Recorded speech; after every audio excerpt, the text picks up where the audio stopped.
Donc on a pu voir ensemble avec Laura et ses premières diapositives l'efficacité des dispositifs qui ont été comparés au corset avec vraisemblablement une morbidité, un taux de complication acceptable. Alors, dans notre série, on a recruté des patients à différents centres français. On a essayé de balayer les différents types de matériel utilisés en pratique courante pour traiter ces fractures en compression, principalement de type A de Magerle.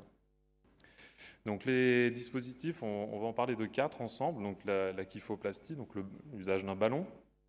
Après, il y a eu le ballon amélioré avec le ballon assorti d'un stent. Le Tectona, qui n'est pas un ballon, mais une sorte de réexpanseur qui peut être orientable pour remettre en place les différents fragments. Et enfin, les systèmes par cric type SpineJack. Donc la kyphoplastie par ballon, on va dire c'était celui qui a fait l'objet quand même de plus de publications. Là, en faisant une recherche bibliographique par nombre de citations, j'ai retrouvé ce papier dans Lancet 2009 qui a rapporté l'efficacité et la sécurité d'usage de ce dispositif ballon kyphoplastie comparé à un traitement donc non chirurgical.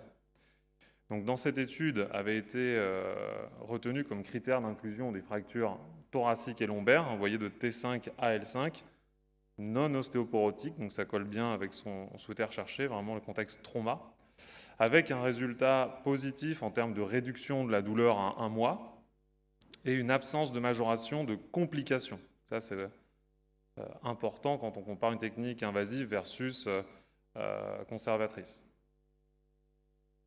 Donc une illustration de comment ça peut fonctionner, ce système de ballon. Je pense que dans l'audience, vous êtes tous familiers avec ça.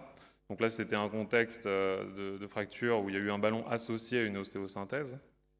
Donc on a un ballon qui va se gonfler avec un produit qui est radio-opaque, qui permet de visualiser la chambre qui va être créée par la réexpansion du ballon, avec un objectif de réascension du plateau supérieur. Et ensuite, dégonfler le ballon et injecter le ciment dans l'objectif de conserver la restitution qui a été obtenue dans l'intervalle.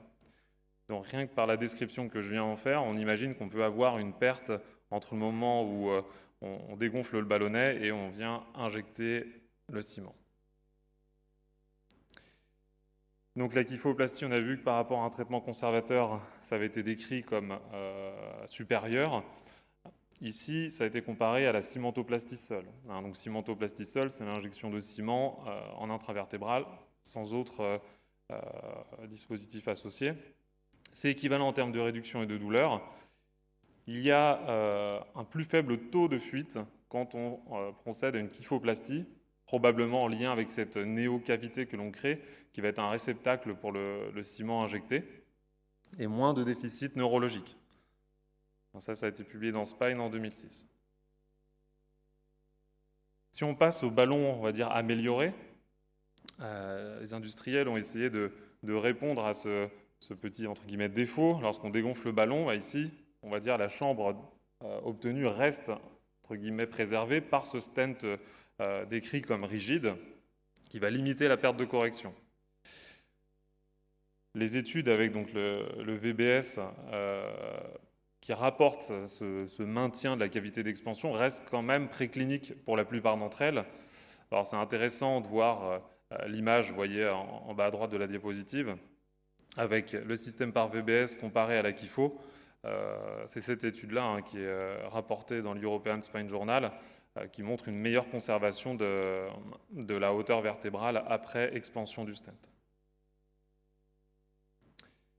Alors le Tectona, moi j'ai découvert, je ne connaissais pas, c'est en travaillant ensemble qu'on a vu cet implant. Donc le Tectona, il est présenté par rapport aux autres dispositifs comme un système expansion progressive qui peut être repositionné dans les différents plans. Et on va dire que ça va être ça la différence par rapport au ballon stent, qui sont, on va dire, relativement homogènes dans leur expansion. Là, on a un système de pistolet qui vient déployer une lame qui va permettre de réimpacter les fragments. Donc on pourrait dire qu'on peut être sélectif en fonction du type de fracture.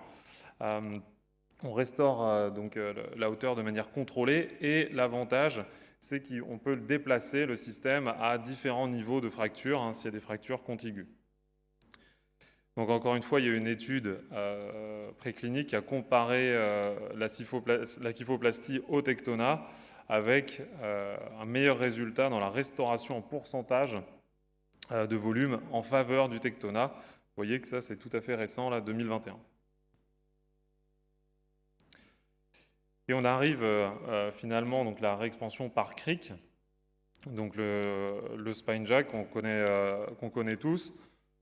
Donc cette fois-ci, le concept, c'est de déployer un cric qui lui-même va venir s'appuyer sur la partie rigide du corps vertébral, sur le plateau, aider à la correction de hauteur, en particulier à la partie médiane du plateau, tout en respectant l'os trabéculaire.